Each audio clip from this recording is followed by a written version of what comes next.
নমস্কার, গ্লোব টিভির জ্যোতিষশাস্ত্রের ভাগ্য দর্শন অনুষ্ঠানে আপনাদের সবাইকে স্বাগত জানাই। উপস্থিত রয়েছেন বিশিষ্ট জ্যোতিষতান্ত্রিক হোরাতন্ত্রবিদ জ্যোতিষ মহাসাগর শ্রী রণজিৎ শাস্ত্রী আদি, যিনি জ্যোতিষ ও তন্ত্র মতে যে কোনো সমস্যার সমাধানে সিদ্ধহস্ত। আর কিছুদিন বাদে আমরা 2025-এ পা রাখবো। কেমন যাবে 2025? আমাদের তো এক একজনের এক একটা রাশি। দর্শক শ্রোতা বন্ধুরা দাদাকে অনুরোধ করেছেন রাশি ফল নিয়ে কিছু বলার জন্য 2025 সাল কোন কোন রাশির ক্ষেত্রে কেমন যাবে। গত পর্বে দাদা আলোচনা করেছিলেন কুম্ভ আর মকর রাশি নিয়ে। আজকে বাকি রাশিগুলি নিয়ে আলোচনা করা হবে। দেখা যাক সময়ের মধ্যে কটা রাশি নিয়ে আমরা দাদার কাছ থেকে শুনতে পারি, এবং আপনারা সরাসরি চলে আসুন দাদার সঙ্গে কথা বলার জন্য। যে কোনো ধরনের সমস্যা নিয়ে খোলা রয়েছে আমাদের দুটি ফোন নাম্বার 033-25712255-2266 এবং 033-40081437। আসুন আজকের এই ভাগ্য দর্শন অনুষ্ঠানে আরো আরেকবার স্বাগত জানাই শ্রী রণজিৎ শাস্ত্রী আদিকে। নমস্কার দাদা, আরো আরেকবার আমাদের এই অনুষ্ঠানে। গত পর্বে আলোচনা করা হয়েছিল কুম্ভ আর মকর রাশির 2025 সালটা কিরকম যেতে পারে।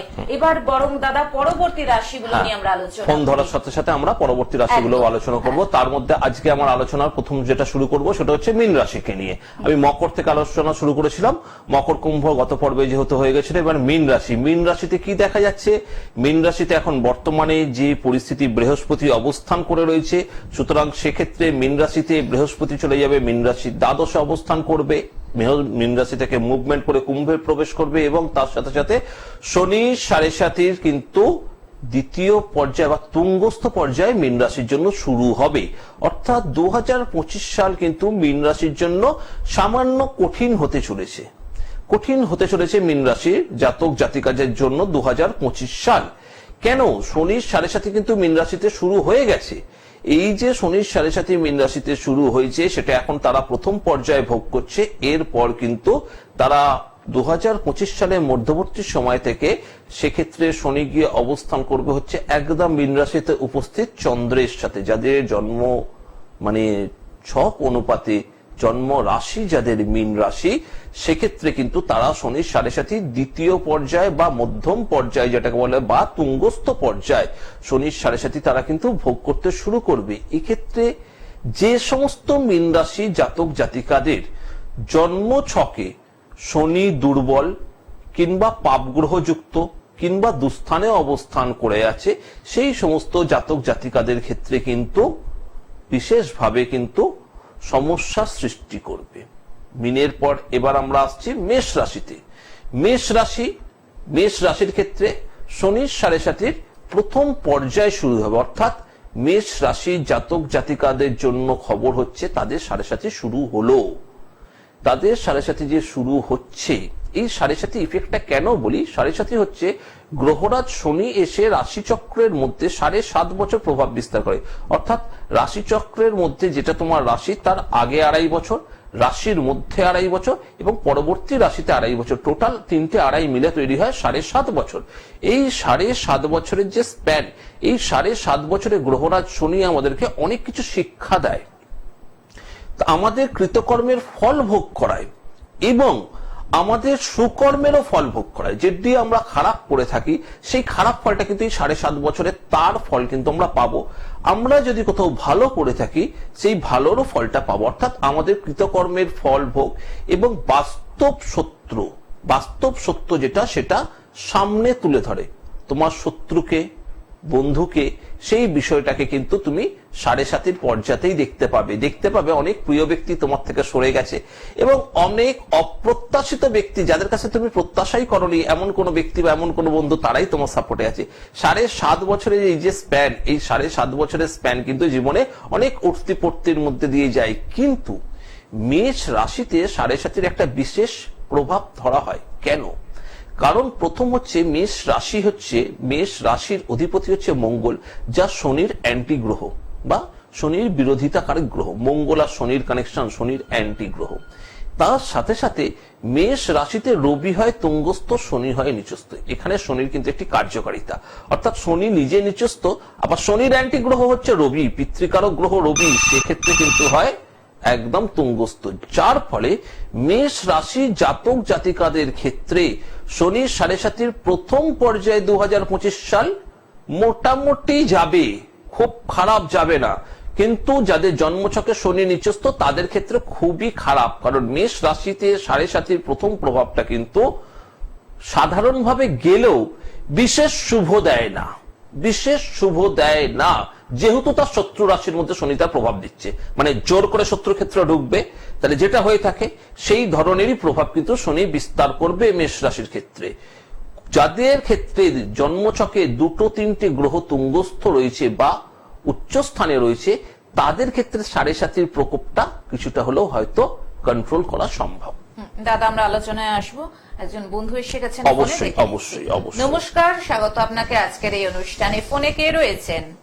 নমস্কার, আমি ঘাটাল থেকে বলছিলাম। আচ্ছা, কার সম্পর্কে জানবেন? আমার মেয়ের সম্পর্কে জানবো। আচ্ছা, মেয়ের নামটা বলুন। বাণী। বাণী। জন্ম তারিখ? 7ই ডিসেম্বর 2013। 7ই ডিসেম্বর 2013। আচ্ছা, জন্ম সময়? 8:45 রাত্রি। রাত্রি 8:45। বেশ। জন্মস্থান? ঘাটাল। ঘাটাল। বেশ। দাদার অনুষ্ঠান দেখা হয়? হ্যাঁ, দেখি, মাঝে মাঝে দেখি, ভালো লাগে। কোনোদিন লাইনে কথা বলিনি, আজকে ভালো লাগছে শুনে, এই জন্য জানলাম। আচ্ছা, মেয়ের জন্মবার শনিবার ছিল? হ্যাঁ। আচ্ছা, মেয়ের জন্মবার শনিবার ছিল, কর্কট লগ্ন মকর রাশি, জানেন তো? হ্যাঁ হ্যাঁ। কর্কট লগ্ন মকর রাশি। এবার দেখুন, মেয়ের মকর রাশি, মেয়ে কিন্তু শনি 7.5 কাটিয়ে উঠছে। আপনি আমার অনুষ্ঠান কন্টিনিউ দেখেন? না না, দেখতে পাইনি। দেখবেন, আমি মাঝে একদিন দেখেছিলাম, আজকে। আচ্ছা, আপনি আমার অনুষ্ঠানটাকে একটু ফলো আপ করার চেষ্টা করবেন। আমার সঞ্চারিকা বলে দেবে যে আমার অনুষ্ঠান এই রকম টাইমিং এই হয়, যে যে টাইমিং এ হচ্ছে, সোম বুধ শুক্র অনুষ্ঠান হয়, সেই বিষয়ে একটু ফলো আপ রাখুন। এই না, সোম বুধ শুক্র, মঙ্গল বৃহস্পতি শনি, মঙ্গল বৃহস্পতি শনির অনুষ্ঠানটাকে একটু ফলো আপ করুন। বেশ, এই মকর রাশি নিয়ে কিন্তু আমি আগের অনুষ্ঠানগুলোতে আলোচনা করেছি, তবু একটু বলে দিই। মেয়ের মকর রাশি, কর্কট লগ্ন, খুব ভালো মেয়ে। লগ্নের সপ্তমে কিন্তু শুক্র আর চন্দ্র দুটোই অবস্থান করেছে, মেয়ে হিসেবে খুব ভালো। 7.5 কাটিয়ে উঠেছে, আস্তে আস্তে ভালো ফল পাবে। চতুর্থে শনি রাহু যুক্ত, খুব ভালো হলেও একটা ব্যাপার আছে, আপনার বাড়িতে কিন্তু একটু বাস্তুদোষের প্রভাব রয়েছে। শনি আর রাহু আপনার বাড়ির পশ্চিম দিকটা কিন্তু খুব ডিস্টারবেন্স পাবেন। পশ্চিম দিক ডিস্টারবেন্স থাকায় আপনার মেয়ের এক্ষেত্রে কি হবে, পড়াশোনার ক্ষেত্রে মনোসংযোগের খুব অভাব দেখা দেবে। তার সাথে সাথে যেটা দেখা দিচ্ছে যে একটুতেই মেয়ের রাগ বেশি, জেদ বেশি। আপনার স্ত্রীর শরীর স্বাস্থ্য খুব একটা ভালো যাবে না। চতুর্থে শনি রাহু মানে মেয়ের মাতৃস্থানে হানি, মায়ের শরীর স্বাস্থ্য খুব একটা ভালো যায় না। জিনিসগুলো কি বুঝতে পারেন? হ্যাঁ হ্যাঁ, ঠিক বলেছেন, এগুলো পারফেক্ট, একদম পারফেক্ট। এবার দেখুন, একাদশে কেতু, রেজাল্ট পায় না। একাদশ থেকে আমরা বলেই এসেছি সাফল্য, একদম এক্সপেক্টেড পজিশন হচ্ছে আমাদের একাদশ। চাকরি চেষ্টা করছে, সাফল্য পাবে কিনা একাদশ থেকে দেখবো। পড়াশোনায় চেষ্টা করছে, সাফল্য পাবে কিনা একাদশ থেকে দেখবো। উচ্চ বিদ্যার চেষ্টা করছে, সাফল্য পাবে কিনা একাদশ থেকে দেখবো। এই মেয়ে একাদশে কেতুর অবস্থান, তাহলে বলা যায়, আমি একদম জোর গলায় বলছি, আপনার পারিপার্শ্বিক স্তর থেকে কিছু গুপ্ত শত্রুর প্রভাবে মেয়ের উপরেও প্রভাব বিস্তার করছে। মেয়ের শরীর ভালো যাবে না, পড়াশোনায় যে প্রেজেন্টেশন দিয়ে আছে সেই রেজাল্ট মেয়ে খুব একটা ভালো করতে পারে না, আশা অনুরূপ ফল পায় না মেয়ে। আমি ঠিক না? না না না, এটা পাচ্ছেই না, কোনোভাবেই সে পাচ্ছে না। তার সাথে কি জন্মছকে দ্বাদশে বৃহস্পতি, দ্বাদশে বৃহস্পতি মানে হচ্ছে প্রপারলি টিচার অব্দি মেয়ের সঙ্গে কোঅপারেট করতে পারে না। ভালো মাস্টারও মেয়ে পেয়ে উঠবে না, যাকে দেবেন দেখবেন সেই দিকে গাইডেন্সের কিছু অভাব হচ্ছে। এইগুলো কি একটু নজরদারি পড়ে? এইগুলো নজরে পড়ে আমি যেগুলো বলছি? এই জায়গাগুলোতে একটু প্রতিকার করে নিতেই হবে, না হলে কিন্তু এটা জন্ম ছক বিচার করলাম, এই ছক ভিত্তিকেই যাবে। ব্যাপারটা বুঝেছেন? মানে এই রকম ভাবে যদি যায়, তাহলে কি হয়, কেরিয়ারের জায়গায় স্বাভাবিকভাবে হানি হবে। এটা তো নতুন করে আমার কিছু বলার নেই।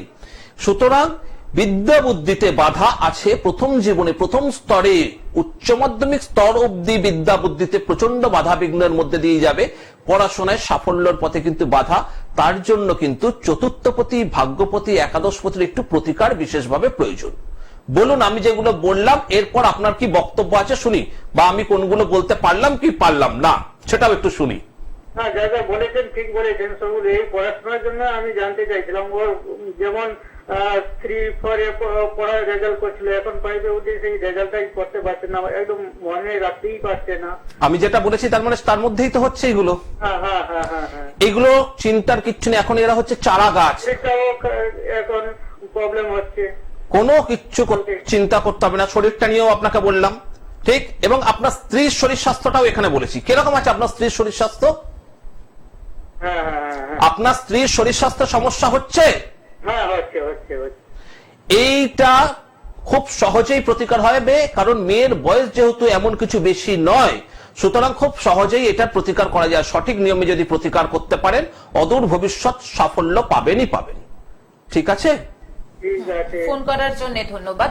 যারা মনে করছেন শ্রী রণজিৎ শাস্ত্রী আদি, এনার সঙ্গে যোগাযোগ করবেন, দেখুন বুকিং নাম্বার যাচ্ছে স্ক্রলে 9874110320, এছাড়াও 8276853043।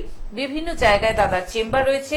কলকাতাতে হাতিবাগান, কালীঘাটে, আসানসোল, দুর্গাপুর, পুরুলিয়া, সিউড়ি, বর্ধমান, কৃষ্ণনগর, শিলিগুড়ি। আরেকটা কথা আপনাদের জানিয়ে রাখি, প্রতিটি পর্বেই এটা বলা হয় যে দাদার কিন্তু কোনো পোস্টার বিজ্ঞাপন নেই, তাই পোস্টার বিজ্ঞাপন বা নামে বিভ্রান্ত না হয়ে সরাসরি বুকিং নাম্বারটা দেখে তবেই যোগাযোগ করবেন, এবং এক্ষেত্রে কিন্তু একটু সচেতন থাকবেন।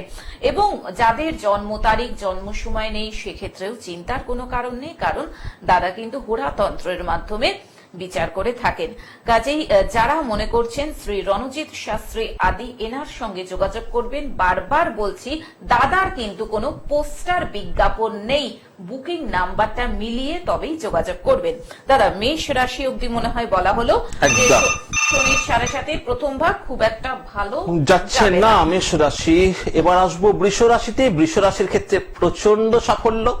আর্থিক দিক থেকে যে জায়গাগুলো আটকে ছিল, যারা ইনভেস্ট করছিল, যারা বিজনেসের সঙ্গে ছিল, কিংবা যারা মার্কেটিং বিজনেসে ছিল বা চাকরির ক্ষেত্রে, বৃষ রাশি স্বাভাবিকভাবে একটু আর্থিক উন্নতি হবে একটু, এবং জন্মছক আরেকটু যদি ভালো থাকে, মানে গ্রহর অবস্থান, শনির অবস্থান ভালো আর বৃহস্পতির অবস্থান যদি ভালো থাকে, তার সাথে সাথে কিন্তু প্রচুর উন্নতি বৃষ রাশির ক্ষেত্রে আছে। সুতরাং বৃষ রাশিকে এখন চিন্তা করার মতন কিছু নেই। বৃষ রাশির 2025 সাল কিন্তু খুব ভালোর দিকে এগোচ্ছে। হ্যাঁ দাদা, আমরা আলোচনায় আবারও আসবো। একজন বন্ধু এসে গেছেন, অবশ্যই অবশ্যই বন্ধুদের জন্যই অনুষ্ঠান। একদমই তাই। নমস্কার, স্বাগত। ফোনে কে রয়েছে? নমস্কার, হ্যাঁ বলুন, আপনি কে বলছেন, কোথা থেকে বলছেন? আমি কলঙ্ক রায়, কাঁটাবেড়া, দুর্গাপুর কাছে কাঁটাবেড়া। আচ্ছা বেশ, কার সম্পর্কে জানবেন? আমার নিজের সম্পর্কে। জন্ম তারিখ? 30/11/1964। 30/11/1964। জন্ম সময়? সকাল 7:30। সকাল 7:30। জন্মস্থান? জন্মস্থান জন্ম সময়টা কত বলো? 7:30। সকাল 7:30। সকাল 7:30। জন্মস্থান দুর্গাপুর অঞ্চল থেকে বলছেন তো? হ্যাঁ হ্যাঁ হ্যাঁ দুর্গাপুরে জন্ম, তাই তো? হ্যাঁ। বেশ, আপনি শুনতে থাকুন, আপনাকে কিচ্ছু বলতে হবে না, দাদা আপনার সব প্রশ্নের নিজেই উত্তর দিয়ে দিচ্ছেন। শুনতে থাকুন। একদম। আপনার জন্মবার সোমবার ছিল, তাই তো? হ্যাঁ। তুলা রাশি, ধনু লগ্ন। স্বাভাবিকভাবে এখনো বর্তমানে যে জায়গাটায় রয়েছেন, আপনার জন্ম সালটা কত বললেন? জন্ম সালটা হয়ে যাচ্ছে আপনার 64। সুতরাং সেই ক্ষেত্রে দেখা যাচ্ছে, দেখুন তুলা রাশিতে এবছরটা কিন্তু গত 1.5 বছর ধরে আপনি কিন্তু খুব আর্থিক দিক থেকে কষ্ট পাচ্ছেন। আর্থিক জায়গাটা আপনার কিন্তু কোনো ডেভেলপমেন্ট নেই গত 1.5 বছর ধরে। ঠিক না ভুল? একদম লাইভ অনুষ্ঠান, জোর গলায় বলুন। হ্যালো, ঠিক। আর্থিক দিক ভালো দেবে না।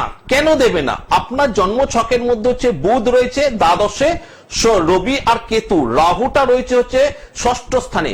মনে শান্তি নেই, শরীরের সঙ্গে বুধ যুক্ত হয়ে রয়েছে, অর্থাৎ লগ্নের সাপেক্ষে বুধ কিন্তু এক্ষেত্রে শুভ গ্রহ নয়। আপনার নিউরো কিছু প্রবলেম থাকে, নার্ভের সমস্যায় কষ্ট পাবেন, একটুতে প্যানিকগ্রস্ত হন। আর্থিক দিক নিয়ে আপনি কষ্ট পাচ্ছেন। কোথাও ইনভেস্টমেন্ট করে থাকলে সেই ইনভেস্টমেন্টের টাকা কিন্তু আপনার চোট গেছে বা ইনভেস্টমেন্টে আপনি রিটার্ন পাননি। বেসিক্যালি আপনি এই মুহূর্তে আমাকে ফোন করেছেন আপনার আর্থিক কষ্ট এবং ইনভেস্টমেন্ট লসকে কেন্দ্র করে। ঠিক না ভুল? ঠিক একদম, কারণ কি জন্ম ছকে এই রকম যে দোষ থাকলে তৃতীয় শনি, তার মধ্যে দেখা যাচ্ছে পঞ্চমে বৃহস্পতি, খুব মন খোলা মানুষ আপনি, যে যা বলেছে বিশ্বাস করে সেক্ষেত্রে টাকা ইনভেস্টমেন্ট করেছেন, কোনোদিনও আপনি দ্বিতীয়বার পেছন ফিরে তাকিয়ে ভাবেননি যে আমি ইনভেস্টমেন্ট যেটা করছি সেটা ঠিক না ভুল, ট্রাস্ট করে ইনভেস্টমেন্ট করেছেন, কিন্তু রবি আর কেতু মিলে আপনার টাকাটা খেয়ে নিয়েছে, অর্থাৎ ইনভেস্টমেন্ট আপনি কিছু রিটার্ন পাননি, আর্থিক সমস্যায় আপনি এখন বর্তমানে জর্জরিত, কিছু দেনা কিছু ঋণ হয়ে যাওয়ার সম্ভাবনা এখানে দেখা দিয়েছে, তার সাথে ইনভেস্টমেন্ট লসেস আপনার প্রচুর রয়েছে, ইকোনমিক্যাল লস নিয়ে, এবং আর্থিক জায়গা আর্থিক স্থান আপনার শুভ নয়, এটাই হচ্ছে আপনার সমস্যা, তাই তো? হ্যালো, এটা সমস্যা। এই সমস্যা থেকে বেরোতে গেলে প্রথম যে জিনিসটা প্রয়োজন সেটা হচ্ছে পঞ্চমপতি, ভাগ্যপতি আর দশমপতি। ভাগ্য না থাকলে কোন জায়গায় সাফল্য আসা যায় না। আমি প্রায়শই দেখবেন প্রতিকারের সাথে ভাগ্যপতির প্রতিকারটা দিই। ভাগ্যে যদি আপনার না থাকে তাহলে সাফল্য কিন্তু আপনি পাবেন না। ভাগ্যপতির এখানে অবস্থান যেটা রবি, কিন্তু সে রয়েছে দ্বাদশে, খুব সূক্ষ্ম কিছু অবস্থানগত প্রতিকার করতে হয়, ঠিক আছে? সূক্ষ্ম অবস্থানগত প্রতিকার, তার জন্য দশা, অন্তর্দশা এবং আপনার হস্তরেখার রবির অবস্থানটাকেও বিচার করা প্রয়োজন। দুম করে প্রতিকার পড়লে তার সাইড এফেক্টটা দেবে, কারণ দ্বাদশে রবি বসে রয়েছে, বোঝা গেল? গ্রহ উপাচার, গ্রহতন্ত্র নিয়মে কিছু দোষ কাটিয়ে, রবি কেতু হচ্ছে গ্রহণ দোষ, রবি কেতু একসাথে থাকলে রাহুরই তো অংশ কেতু, সুতরাং রবি কেতু গ্রহণ দোষের প্রভাব দেয়, সেই জায়গাটাকে আপনাকে তন্ত্র নিয়মে কিছু প্রতিকার করতে হবে, বোঝা গেল? আপনি দুর্গাপুর থেকে ফোন করছেন, তাই তো?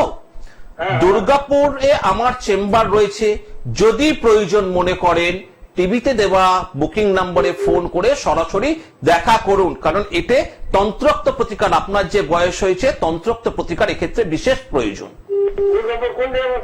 আপনি টিভি স্ক্রিনে দেওয়া নাম্বারে ফোন করুন, সব বলে দেবে, ঠিক আছে? ফোন করার জন্য ধন্যবাদ, ভালো থাকুন, ভালো থাকুন। তুমি তাই আমি আরো একবার বলে দিচ্ছি, যারা মনে করছেন শ্রী রণজিৎ শাস্ত্রী আদির সঙ্গে যোগাযোগ করবেন, দেখুন দাদা একটু আগে বললেন, আমি বারবার বলছি বুকিং নাম্বারে ফোন করে বিশদে জেনে নিন যা যা জানার।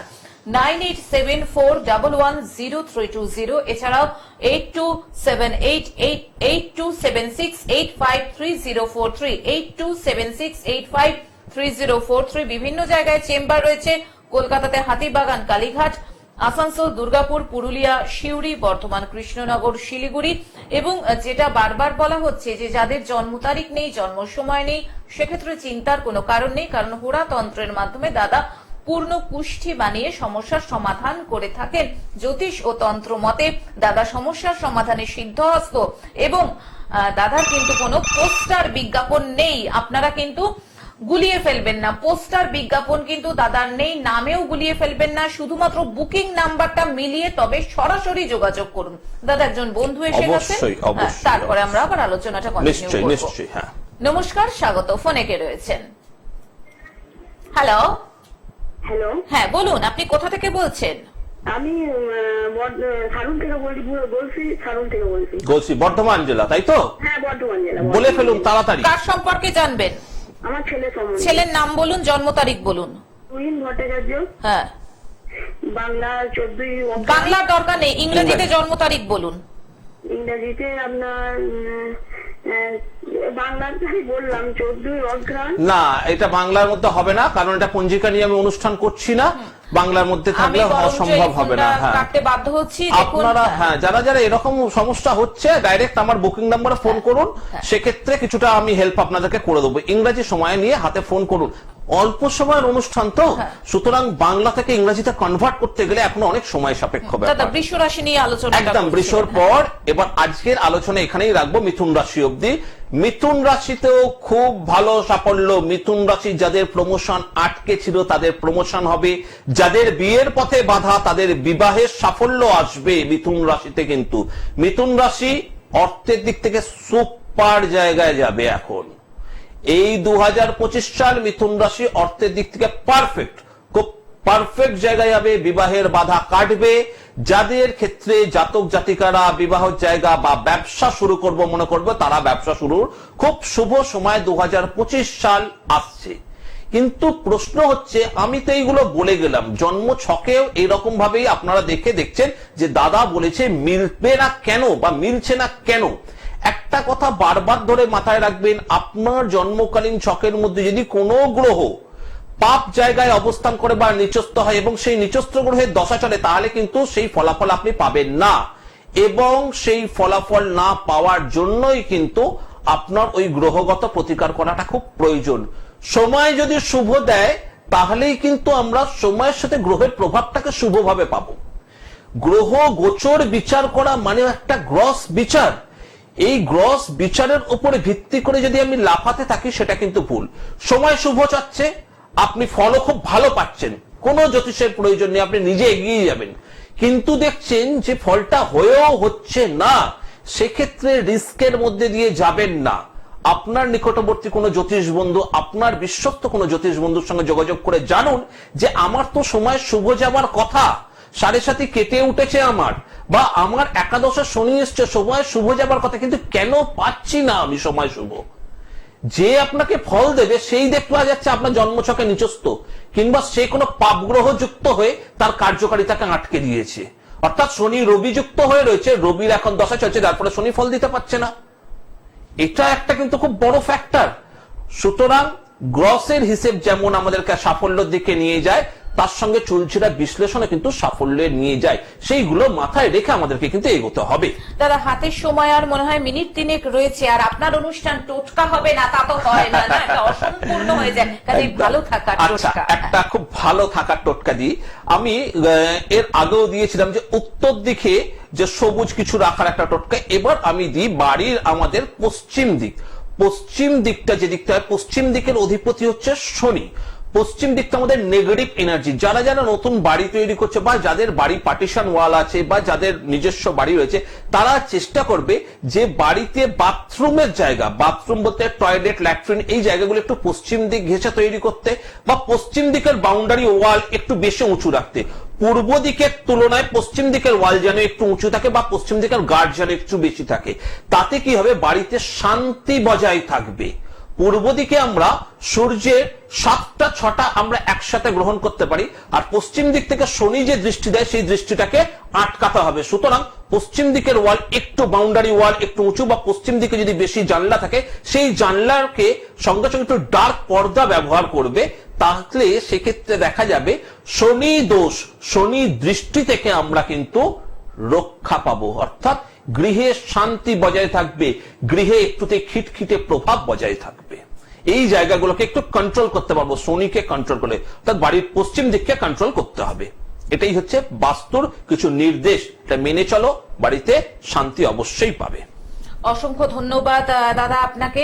আজকে হাতে সেই অর্থে সময় নেই, তবুও যাওয়ার আগে আমি আরো আরেকবার দর্শক শ্রোতা বন্ধুদের উদ্দেশ্যে বলে দিই, তাদের মনে করিয়ে দিচ্ছি বারবার যে দাদার কিন্তু কোনো পোস্টার বিজ্ঞাপন নেই। শ্রী রণজিৎ শাস্ত্রী আদি, এনার কিন্তু কোনো পোস্টার বিজ্ঞাপন নেই। কাজেই পোস্টার বিজ্ঞাপন বা নামে বিভ্রান্ত না হয়ে আপনারা বুকিং নাম্বার, যেটা দেখুন স্ক্রলে যাচ্ছে, যেটা আমি বারবার বলছি, সেই বুকিং নাম্বারটা মিলিয়ে নিয়ে ডাইরেক্ট যোগাযোগ করুন। আমি আরো আরেকবার বলে দিচ্ছি, বুকিং নাম্বার 9874110320। এছাড়াও রয়েছে 8276853043। এই দুটি বুকিং নাম্বার মিলিয়ে আপনারা ডাইরেক্ট ফোন করুন। এবং ফোন নাম্বার এই কারণেই দেওয়া রয়েছে যে চেম্বারের বুকিং এর জন্য এবং বিশদে জানার জন্য। চেম্বার রয়েছে কলকাতার হাতিবাগান, কালীঘাটে, আসানসোল, দুর্গাপুর, পুরুলিয়া, সিউড়ি, বর্ধমান, কৃষ্ণনগর, শিলিগুড়ি। এবং যাদের জন্ম তারিখ, জন্ম সময় নেই, সেক্ষেত্রে হোরাতন্ত্রের মাধ্যমে দাদা তার পূর্ণাঙ্গ কুষ্ঠি বানিয়ে সমস্যার সমাধান করে থাকেন। অসংখ্য ধন্যবাদ দাদা আপনাকে, সেই সঙ্গে ধন্যবাদ জানাই সকল দর্শক শ্রোতা বন্ধুকে। আজকের মতন শ্রী রণজিৎ শাস্ত্রী আদিকে নিয়ে আমরা বিদায় নিচ্ছি। চিন্তার কোনো কারণ নেই, চলে আসবো আবার আগামী পর্বে। সুস্থ থাকুন, ভালো থাকুন, আনন্দে থাকুন, অপরকেও আনন্দে রাখুন। আসছি, নমস্কার। নমস্কার।